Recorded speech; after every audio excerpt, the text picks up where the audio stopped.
అందరికీ నమస్కారం. ఈరోజైతే మనం రాజ్మా కర్రీ చేయబోతున్నాం. సో ఫస్ట్ అయితే మనం బాండీ తీసుకుని అందులో ఆయిల్ వేసుకోవాలి. తర్వాత మన ఉన్న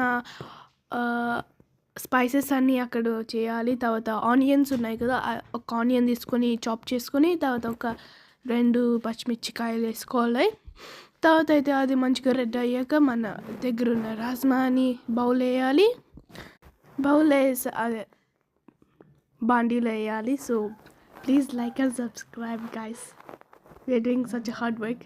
సో అదంతా చేశాక తర్వాత మనం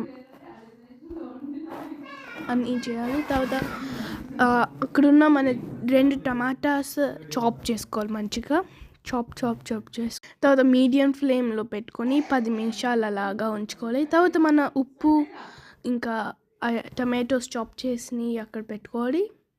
సో తర్వాత కొంచెం కారం వేసుకోవాలి.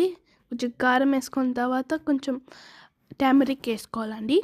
తర్వాత గరం మసాలా వేయాలి, అంటే మిక్స్ చేసి తర్వాత అల్లం వెల్లుల్లి పేస్ట్ వేసుకోవాలి.